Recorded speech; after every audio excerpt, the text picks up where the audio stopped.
All right, I want to respect everyone's time. Appreciate you all for joining. So we're going to get started.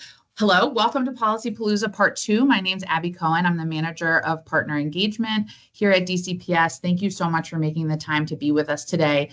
Based on feedback that we have gotten from partners, we decided this year to split our Policy Palooza training into two parts.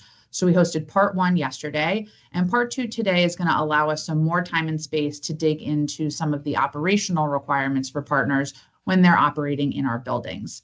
Today's session is being recorded, and we will share a copy of the decks and recordings for both part 1 and part 2 early next week, and then they'll also be posted on our website. And 2 housekeeping items before we start. First, please feel free to put questions in the Q&A box. My teammate Katie is with us, and so she'll try to answer questions as we go, but we also have a lot of time saved at the end to go through questions together. And then if you are in need of closed captioning, that is available for today's session.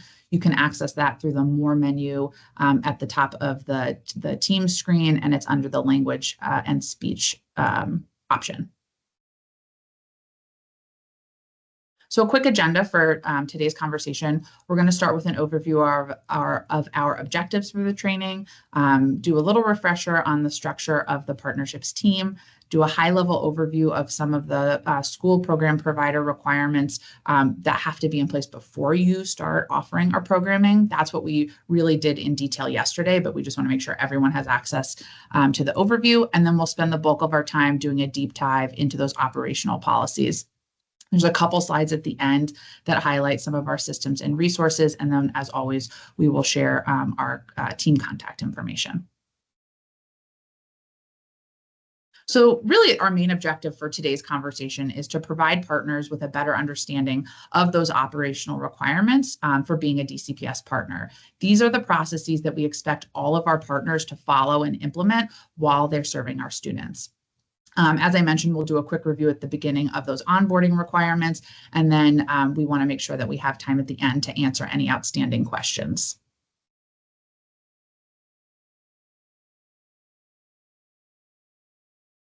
So this is an overview of our small but mighty team. As I mentioned, my name's Abby, and I lead our partnerships team in collaboration with my teammate, Katie Williams, who's our coordinator for partnerships and donations, as well as our chief, Kira Tyler, who leads our broader office of external affairs. Our team supports partnerships across all of DCPS's 117 schools and manages all of the donations that come through DCPS.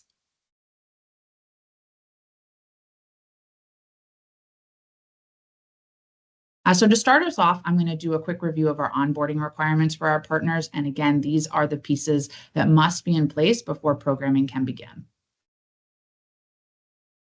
So first, our team is managing a group of partners that we refer to as a school program provider. So first, that's an organization that is providing its own programming to students. It's working with students 3 or more times per school year. And these organizations are not health or mental health providers, because those providers should be completing a separate application process through the school mental health and health services team. Because school program providers work so closely with DCPS, there are policies and procedures that they have to follow, not only to protect our students and the district, but also to protect you as our partners.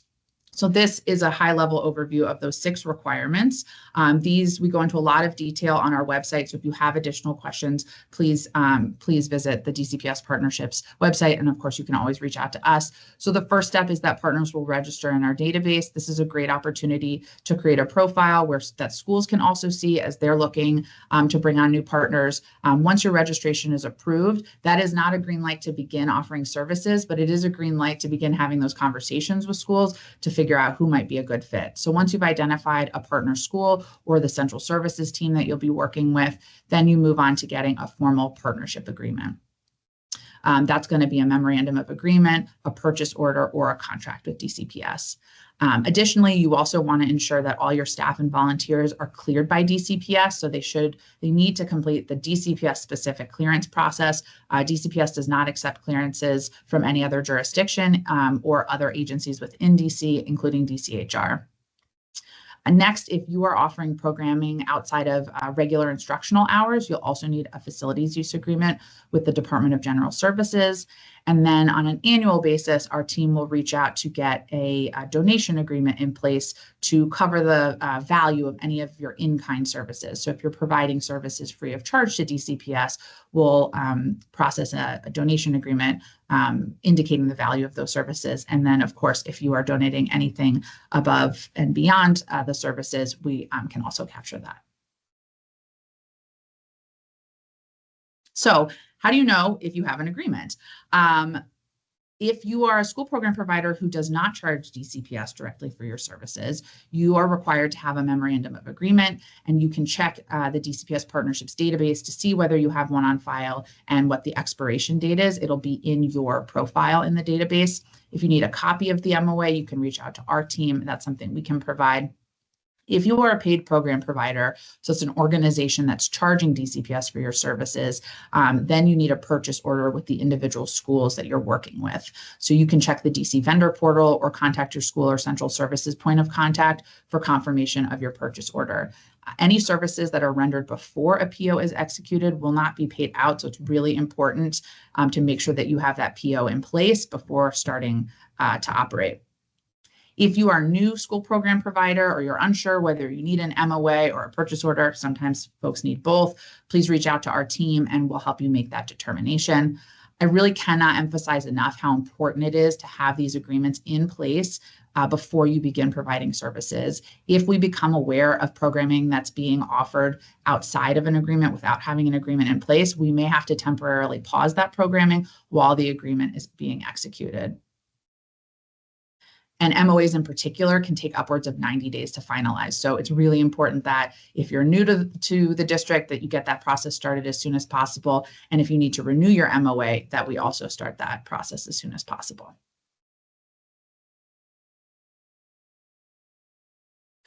A few details on the DCPS clearance process. So this is an overview of the requirements for both volunteers and contractors. The only difference in the experience between contractors and volunteers is the drug test, which is only a requirement for contractors.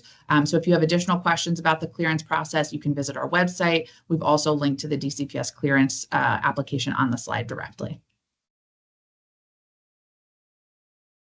Facilities use agreements.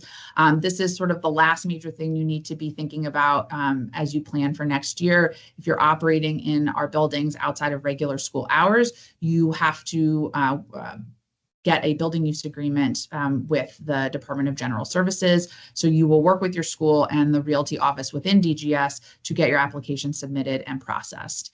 If you operate at multiple DCPS schools, you must have a BUA, a building use agreement, for each site. So that's different than our MOA.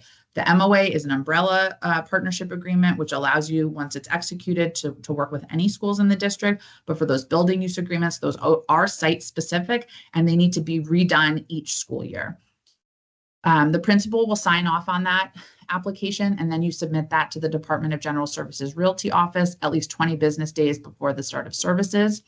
New this year, we are asking partners to CC the DCPS BUA inbox, as our operations team will be helping to track BUA applications for those providers who are in our schools.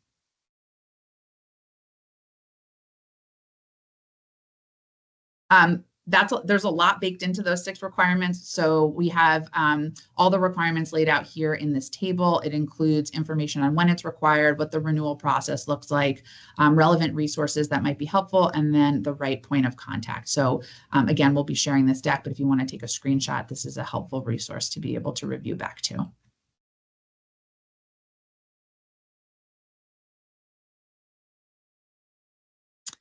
Okay, so now for the meat of today's conversation, we're going to dive into DCPS's operational policies and procedures, and we're going to cover 3 main buckets. One is requirements related to student safety. The second bucket is requirements related to the equitable access to programming. And then we have a small final bucket at the end of other, which talks about our data request process, as well as the process for hosting events in our buildings. Okay, so starting off with student safety, We're going to start with our mandated reporter training. As people and programs who are working with students, we are all considered mandated reporters. And as such, all program staff must take DC's Child and Family Services Agency's virtual training. We also strongly recommend that volunteers also complete this training. Once the training is complete, they individuals will receive a certificate upon the completion. So what are we mandated to report? We get this question a lot. First, I want to underscore that as mandated reporters, it's not our job to decide whether an accusation is legitimate. It's our job to report any instance of suspected or reported neglect or abuse. And then the professionals at CFSA and MPD will take over and do their investigation. You cannot get in trouble for making a good faith report. And it is really such a critical safeguard for ensuring that our students get the supports that they need. So on this slide, you'll see a list of the types of incidents that should be reported or required to be reported.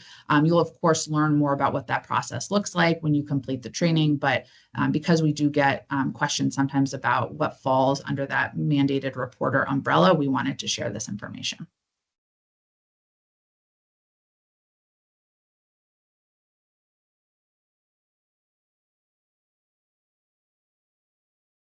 On a related note, our incident reporting protocol is something we really want to emphasize this year with partners. It's really important that we have documentation of any incidents that occur involving our students or that happen in our buildings. This ensures that the proper protocols are being followed and that students and families are receiving the communications and the supports that they need. So if an incident regarding the behavior, safety, health, of any DCPS student or any provider personnel occurs during your programming, the below process must be followed. First, as we just talked about, if the incident involves suspected abuse or neglect of a child, it must immediately be reported to the Child and Family Services Agency, CFSA, as well as the Metropolitan Police Department. So this can be done in two ways. First is by notifying the school resource officer or by calling MPD's youth division. And then you'll also want to make sure to alert your school-based point of contact, either the principal, assistant principal, or MSL or DSL. You would then submit a report to our team via our incident reporting form. So I think most of you are pretty familiar with this. It's built into the partnerships database, and it just captures the key information about whatever incident occurred. It comes directly to our team, and then we will reach out to you and the school as needed to close the loop and determine any required next steps. And then the last step is that you would alert the point of contact in your DCPS agreement, which is most likely going to be our team, the DCPS partnerships team. But there are school program providers who might have an agreement with another office within central services. So we also get a lot of questions about what to report and when. So what we're sharing here today is the same guidance that schools receive. So we're hoping this helps programs align with how schools are approaching incidents when they happen during the school day. This is, of course, not an exhaustive list of everything that might happen, but hopefully it's going to help clarify how we think about incidents, particularly of differing levels of severity.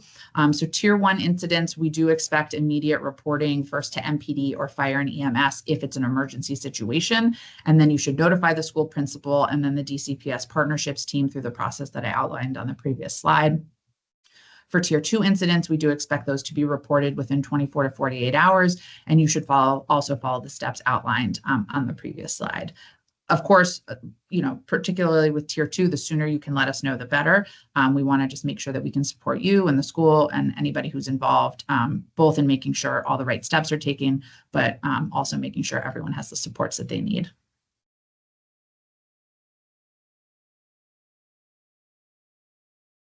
This is a snapshot of what that incident report form looks like. Hopefully the font is not too small, but it really is just asking for some key information, the name of the partner, the school contact, a description of the incident, and then any steps that were taken. It also includes that information about when to report to CFSA and MPD and how you can contact those respective agencies.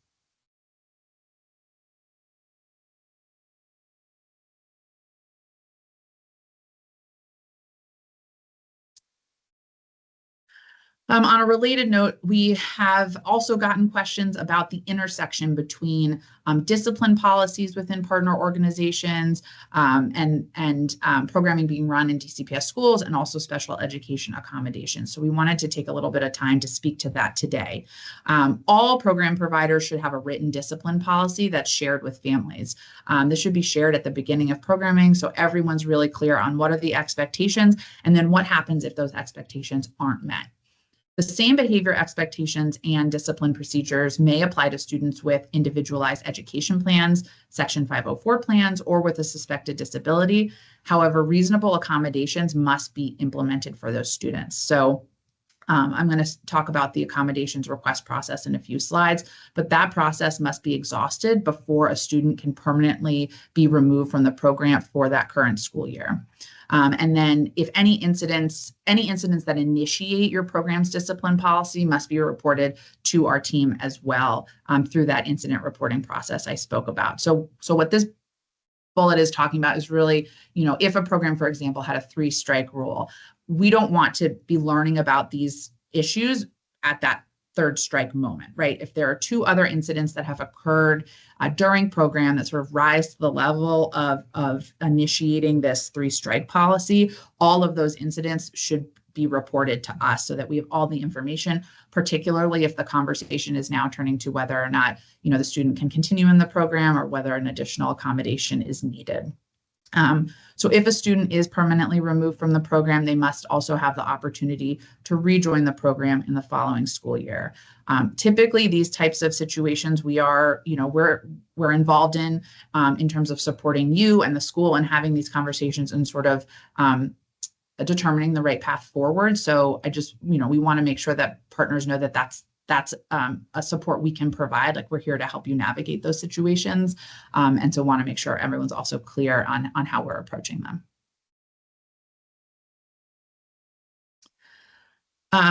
A slightly different note, but also related to keeping our students safe, we wanted to make sure everyone is aware of DCPS's update field trip policy, which launched earlier this year. We've linked the full policy here, so definitely encourage you to review it in full if you plan to offer field trips next year, because it is a fairly lengthy policy, but sharing a couple highlights here on the slide. If a DCPS trip, a field trip is DCPS sponsored, the school has to put it into our DCPS field trip application, which kickstarts the approval process. So if you're planning a trip that meets the criteria for being considered school sponsored, or DCPS sponsored, just know that will involve the school helping to shepherd the trip approval process, if that makes sense. So there's 3 main criteria for whether or not a trip is considered DCPS sponsored, and a trip that meets any of the criteria will then be considered DCPS sponsored. So if it's being planned in any part by a DCPS employee who's acting in their DCPS capacity or during their DCPS tour of duty, if the trip is going to take place during the school day, or if the trip is funded in any way by DCPS money or money donated directly to DCPS or collected from students by DCPS, if a trip meets any of those criterion,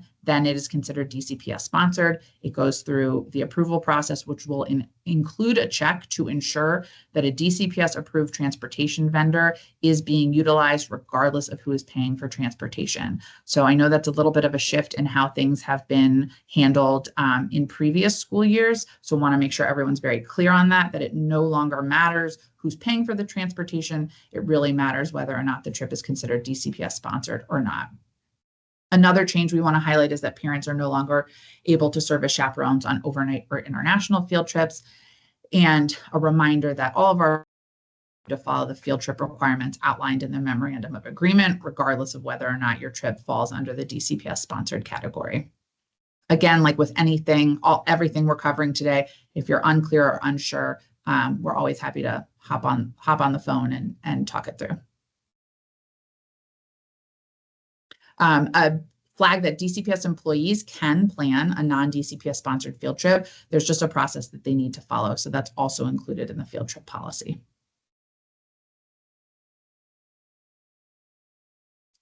For your awareness, this is the timeline for the approval process for DCPS sponsored field trips. So if a trip is going to be less than 50 miles, outside of from the school and a day trip, then it's the principal who approves it. If it's greater than 50 miles away or an overnight trip, then that goes to the school's, the principal's instructional superintendent. And then if it's an international trip, then approval rests with the deputy chancellor.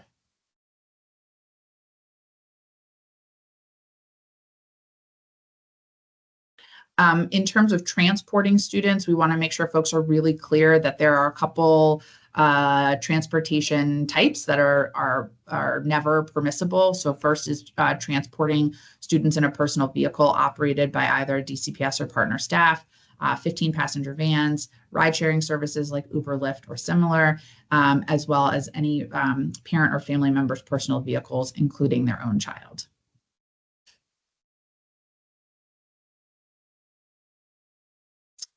Lastly, in our student safety category is DCPS's new elevated risk policy. So, as a district, we of course want to ensure that our students have access to fun and joyful learning experiences, but we also need to make sure that they are safe and not engaging in overly risky activities. So that's really what this policy is speaking to. Effective immediately for any event that's hosted on DCPS property, inflatable attractions that students jump on or climb on are not permitted under any circumstances. So this includes, but isn't limited to, things like bounce houses or inflatable obstacle courses. Other inflatable attractions that students don't, jump or climb in, like an inflatable basketball hoop setup, those are permitted. You just have to make sure that they comply with the requirements that are outlined in the policy. And so the last bullet here on the slide shares a couple highlights of what the process looks like for obtaining any of those permitted elevated risk attractions. So definitely encourage you, if you're planning to host any sort of events at a DCPS school, to take a look at that elevated risk policy and reach out if you have any questions.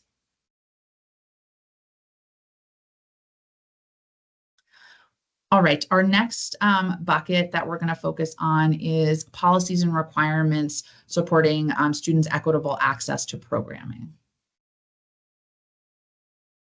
So I talked a little bit about this before, but I want to spend some time to go through our accommodation request process. Students with a qualified disability under the law must be afforded an equal opportunity to participate in extracurricular activities and athletics as their non-disabled peers.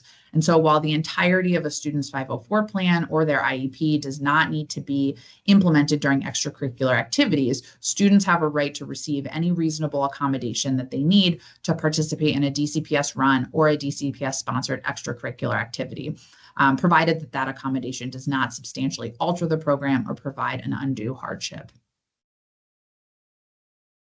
So to support this, last year, we launched an accommodation request review process to ensure that all requests are evaluated on an individualized basis. So it's a very straightforward process. If a student or family requests an accommodation in your program, either students who are already enrolled or prospective students who are interested in enrolling, you can submit that, or you should submit the request through our accommodation request form, which is also in our QuickBase in our partnerships database.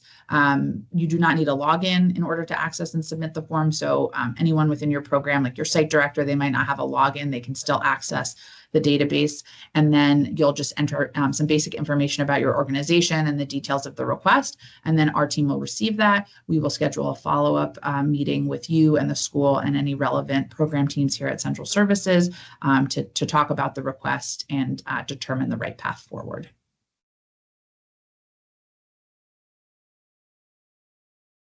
This is a snapshot of what that request looks like. Again, it's pretty similar to our incident request form, but you just enter basic information about who's submitting the request and what the request is. And with that information, we can begin the process. Administration of medication is also something we want to make sure is on partners' radars. The administration of medication for qualifying students is considered a reasonable accommodation that must be provided to students, and staff cannot administer any medication to minors without first completing DC Health's administration of medication training. So if you have a qualifying student who needs support taking medication, either is interested or is currently enrolled in your program, you can reach out to our team and we can provide support registering for the next AOM training.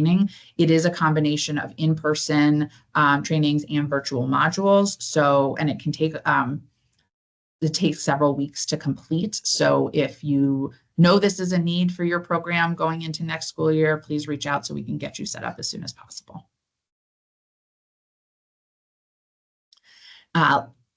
Language access. This is super important. My colleague, Claudette Monroy, I believe is on joining us today, and she can help answer questions. But we are very committed to serving students and families from diverse languages and backgrounds, and want to make sure that families have information in a language that they understand to ensure equitable access to our program. So any contractor or grantee of the district that interacts with the public is required to comply with the DC Language Access Act. So want to make sure you know that our website includes a lot of resources and best practices from our language access division about how to best serve multilingual learners. And also want to make sure everyone is aware of the language line, which provides free telephonic interpretation services in over 240 languages. It's very easy to use. If you have a need for live interpretation, you call the 1-800 number listed on the slide. You enter the DCPS client ID, select the language that you need, and if you don't know that language, you don't know which language you need, you can press 0 and you tell the interpreter the name of the school and they'll take it from there.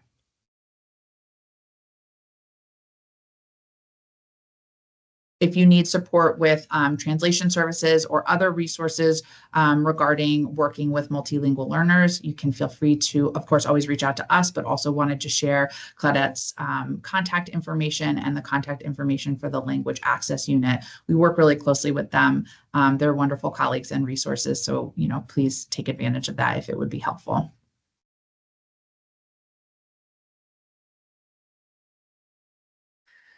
The Office of the State Superintendent of Education oversees childcare facility licensure.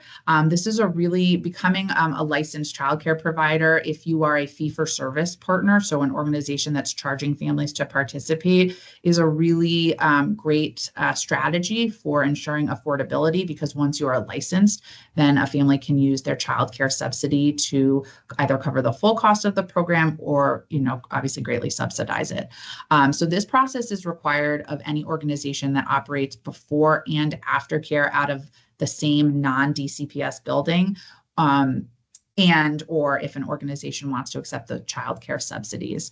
I'm very happy to share that we worked together with OSSE so that providers who have a valid DCPS MOA and they're operating in a DCPS building are exempt from the requirement to be licensed in order to provide before and after care. So if you are in a DCPS building and want to offer before and after care, you no longer need to be licensed, but you do need a valid MOA with us. And again, that is just for DCPS buildings.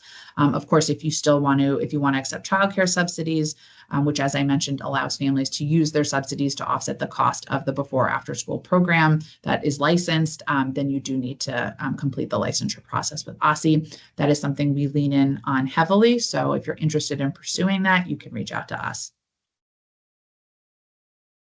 We also have linked here on this slide a recording from an information session we held earlier this spring, which was really helpful. And you can hear directly from the OSSE team who manages that process. Okay, last but certainly not least, we're going to talk a little bit about hosting events in our buildings and then how to complete data requests with our team. So planning an event or working with media. We love when partners bring exciting opportunities to our schools and students, but these requirements are really important for helping make sure we know when folks from outside our school communities are going to be on campus, and also so that we can support and amplify the great work of our partners and schools. So if you are planning at any point in the school year or over the summer to host an event at DCPS that's going to include external guests, media, elected officials, or other VIP visitors, please, please, please, please reach out to the partnerships team first. Obviously, we need to seek permission from the principal and work with them on some of the logistics, but it's the DCPS Office of External Affairs who's going to be providing that initial approval for the event. And then depending on the event scale, we'll be happy to support coordination that elevates and amplifies the event and all the great work that you're doing. If you would like media to attend or cover an event that you're hosting, please, again, first contact our team. Media has to be chaperoned by a member of the DCPS press team, so we'll help facilitate that. Any media announcements or invitations that are going out must be approved by the press team before they are published or distributed. And then the press team and school administrators will also work together to coordinate a plan to designate any students that don't have a DCPS media release on file. Families should never be asked to sign any other type of release. The DCPS media release that families have the option to sign at the beginning of the school year covers our partners. So please don't ask them to sign anything else. And if you have a question about that, you can reach out to us and we can help talk that through. If you happen to observe media on site at a school during programming, even if it's not related to your program, please give us a shout so that we can figure out what's going on. And then a final note that media pieces who involve our students or student interviews must also be flagged for our team.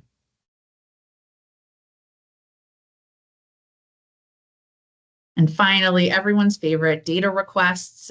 If you were about to embark on a, big research activity, a randomized controlled trial, formal research, and you need data for that, there is a research data request process that's managed by our data team. For non-research data requests, that's something you can reach out to us for. So you'll submit that request to the DCPS Partnerships inbox and include in that request current FERPA release forms for each student whose data you are requesting. These forms typically expire within a year of the parent or guardian's original signature. So it is something that needs to be re-upped each year. We have up-to-date versions of the FERPA form in 3 languages on our partnerships website if you need it. You would also provide me with a description of the data you're requesting and how you plan to use it. And then an Excel spreadsheet, not a Google Doc spreadsheet, because we can't typically access that very easily. And the spreadsheet should have students' names, their student ID if you have it. If you don't have a student ID, we would really need their birth date, and then their current or previous school for the student, and then a column for each additional piece of data that you're requesting. So you send all that together to us. I will review every FERPA form and make sure that it's valid. And assuming there are no issues with that, I will submit that data request on your behalf. And typically it takes about 30 business days, 20 to 30 business days for that request to be processed. So again, the sooner you can submit that, the better. I can submit these requests months in advance, so that the data team can plan for those requests. So as soon as you know you're going to need something, you can reach out. Okay, before we jump into questions, I know I've seen the Q&A jumping up a little bit. This slide is going to cover a couple of our access to our key systems and resources, the links to our partnerships website, our school database, school partnerships database. And then we wanted to make sure folks are aware of the school partnerships toolkit. This is a great resource to use right now as you're planning for next school year, hopefully having conversations with school administrators. This provides best practices and guidance on important aspects of the school level relationship that you're managing. And then the resources page of our website, which has links to all the reporting forms and other resources that we've shared today.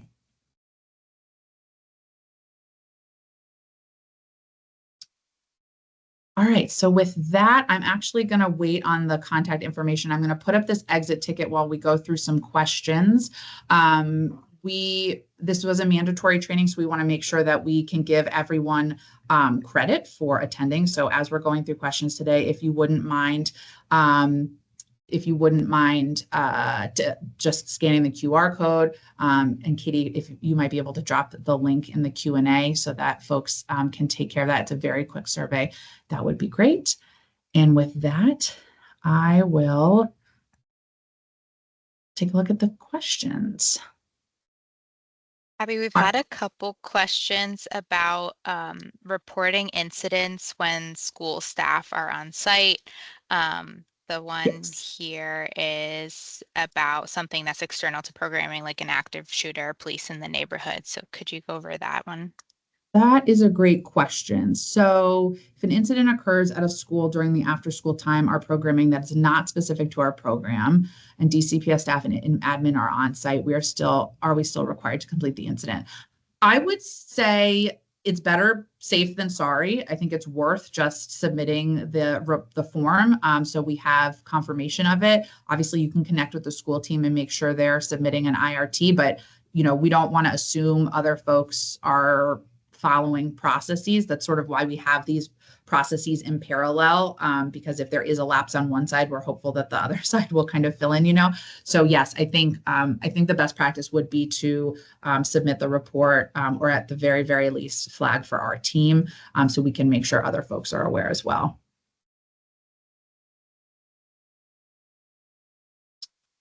I see a question around whether or not interpreters are available to translate. Oh, I see you answered that question. Oh, Claudette did. Thank you.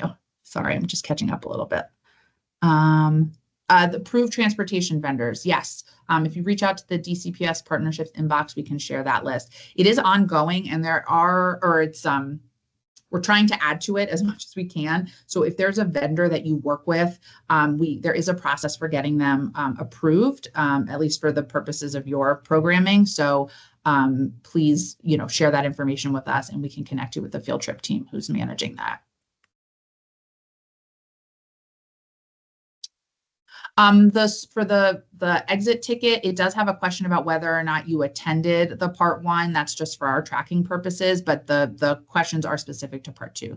Thank you for clarifying that. A question about how do you know who has a media release on file? That is something the school can tell you. So schools, that's all tracked through Aspen. And so your school level points of contact will let you know who has an agreement or a media release and who doesn't.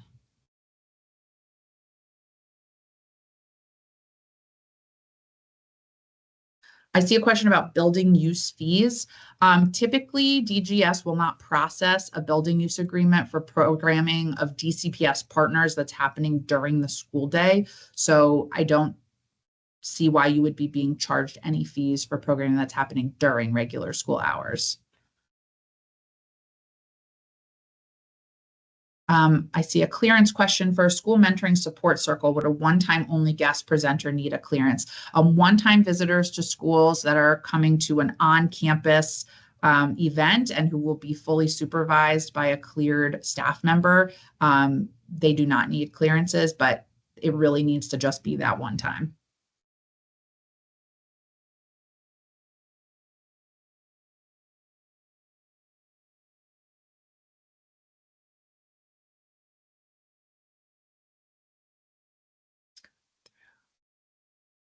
I see a hand raised. Unfortunately, the audio is disabled for this. So if you want to drop a question into the Q&A, we can answer there, or you're welcome to follow up with our email after and we can talk offline. I see a question about if you operate outside of a DCPS facility and have our own release, do we still need DCPS approval? I assume that means for events. If you are hosting an event not on DCPS property and sort of independent of DCPS, then you would need to go through that process. But if it's going to be anything specific to your work with DCPS, a heads up, I still think it's worth reaching out to us. We don't typically deny things. It's, we just want to make sure we know what's going on, especially when it involves our students or our building. So again, I would think it would be good just to let us know. The TB test requirement exists for virtual providers. That is a great question. I think that's something that you would want to clarify directly with the clearance team. So it's built the check is whether or not you need to do the TB test requirement is built into the application itself. So for most people, they won't have to even do a TB test because they clear that screener. If the screener determines that they do need the test, then I would have that individual reach out to the DCPS clearance team and just confirm whether that's required.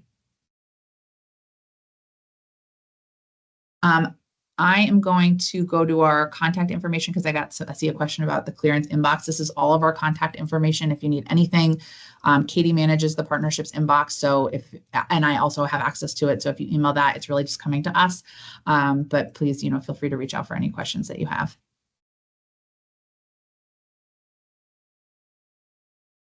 If a program provider uses volunteers, they do not need to complete the drug test. So again, the details of the clearance process are on our website, but if a volunteer is anyone who is not paid by either DCPS or the program for their services to DCPS, and volunteers do not complete the drug test. Learn 24 clearances do not suffice. Folks need to go through the DCPS clearance process. I would want to confirm this with Learn 24, but I believe they accept DCPS clearances. So don't quote me on that. Make sure you confirm that with Learn 24, but that's worth following up. But in order to be working with DCPS students in our schools, you do need that DCPS clearance.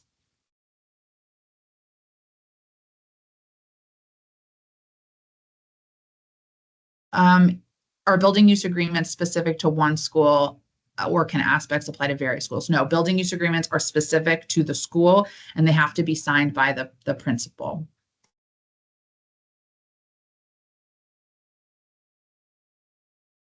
A media release does not allow for the use of student images for marketing collateral and social media.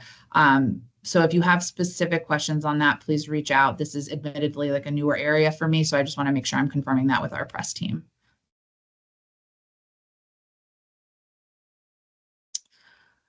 If a volunteer plans to go to multiple DCPS schools, they should be cleared. Yeah, that definitely.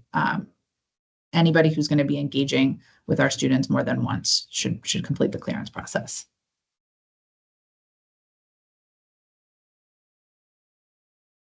There's a question to discuss the data request process further. If you have a specific question, please feel free to put it in the chat. Really, the process is that the provider reaches out with the items that were listed on the slide, including those valid FERPA forms. My team reviews it, submits it to our data team here at Central Services. They process it and send the data file, produce the data file. We share that back with the partner through secure file sharing system. And that's pretty much it.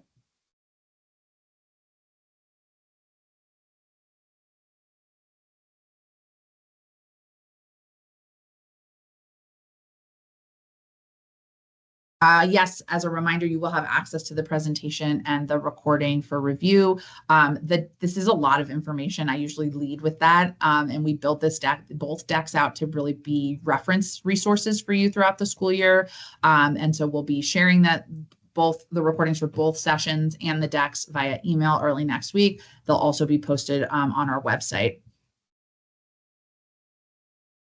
The discipline policy, how extensive does it have to be? We don't really advise at that level of detail. We just want to make sure that families and students are aware of what the expectations are and then what the consequences are if those expectations aren't met. What we don't want is a situation where a family is being told, the student's going to be removed from the program and that's sort of news to them and they didn't understand, sort of like what the lead up to what got them to that place.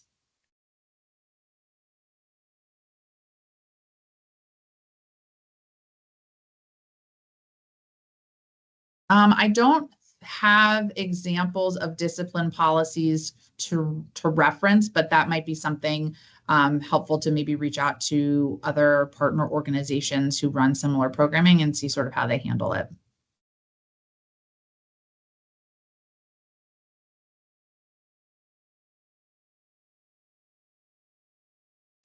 If a volunteer is going to multiple schools, they can just select which one of the schools that they're going to be volunteering at when they apply in the clearance application. The drop down for school or department name, they can just select one of the schools.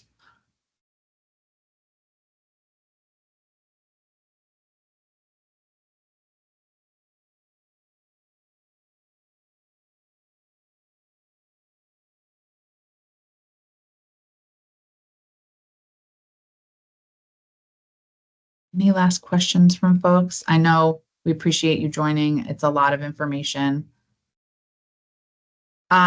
Yes, you must have a FERPA form for every student whose data you are requesting.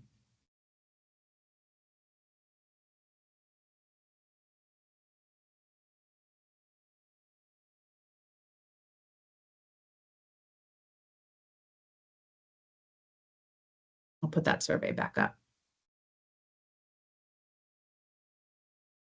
We'll also send out the survey again with our the recordings and the copies of this presentation. So if you can't access it now, you'll be able to access it then. I also got a ping that it seems like the Q&A isn't working for some folks, so please reach out to us with questions if that's the case for you and you've had questions that aren't answered today.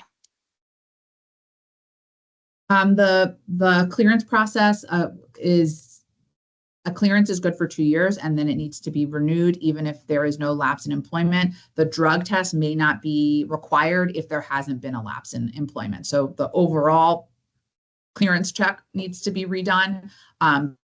This team will let you know if you do not need the drug test as well. A question about the transportation policy. Yes, it's my understanding that that policy applies across the board, but I will double check that and we can follow up directly.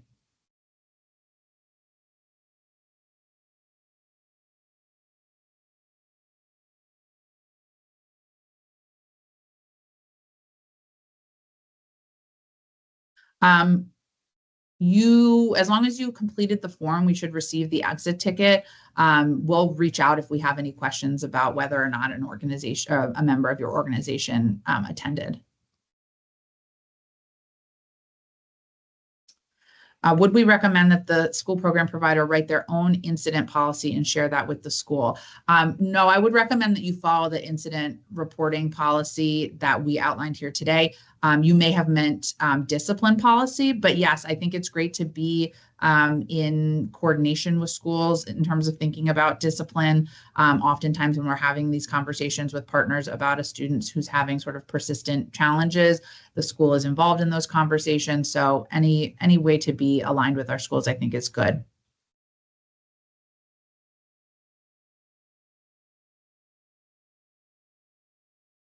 Everyone needs to be cleared all the time. So you should not be working with students unless you have a clearance, and those clearances are good for 2 years.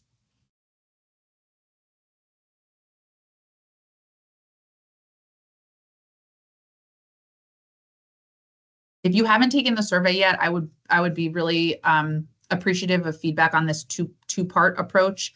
We separated out the Policy Palooza this year, like I mentioned, hoping that would be a little bit easier to digest. But I'm curious how folks feel about not having that deeper dive into some of those onboarding requirements like clearances and BUAs. So feel free to add that to your survey or just shoot us an email. Rolanda, if you wouldn't mind just reaching out with your specific question. I don't want to sort of provide a blanket statement around how student images can be used, but I'm happy to connect with you on your specific question.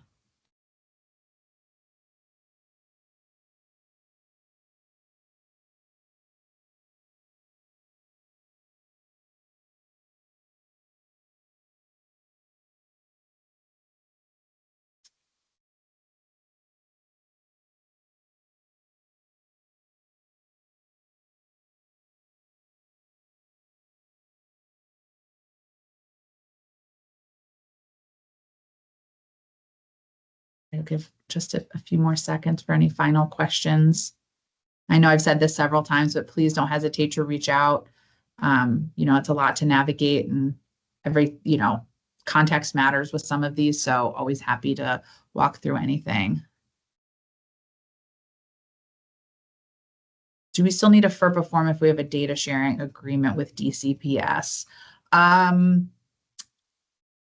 If you can follow up directly with us about that, my understanding is it might depend on the details of the data sharing agreement. So, and what's covered by the data sharing agreement versus maybe what you're making the request for. So, just reach out with the details of your question and we can work with the data team to get an answer. I've seen a couple questions about the transportation vendor list. So I would recommend reaching out to our field trip team. Abby, if you don't mind putting that contact slide back in, Yeah. It's just dcps.fieldtrips, I believe. They are working to get more vendors added to that list. So I would recommend reaching out to them for the latest. Schools will also have access to that list in the field trip application. I see a question about more details on clearances. I'm dropping in as response the link to the clearance page of our website, which goes through everything in great detail. And then if you have additional questions, please feel free to reach out.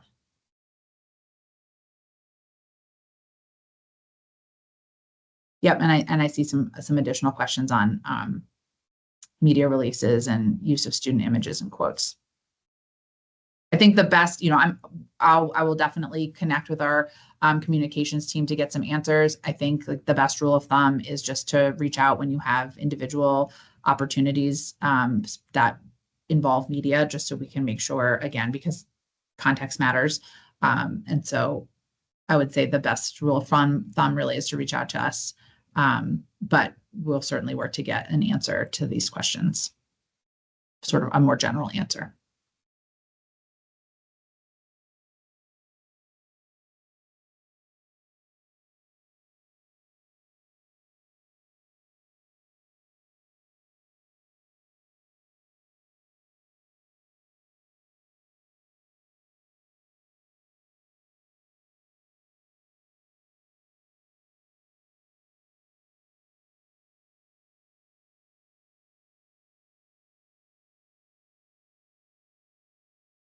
All right, well, if there aren't any other questions, our great thanks again for taking the time to join us today and for everything you provide for our students and schools. The programming, the resources, the opportunities that you bring to our students are really unparalleled. When we talk to colleagues in other districts, everyone wishes they were in DC with all the wonderful organizations that we work with. So truly, our heartfelt thank you from our team to you all for everything you do, navigating these processes to serve our students. And please reach out if you have additional questions or need additional support.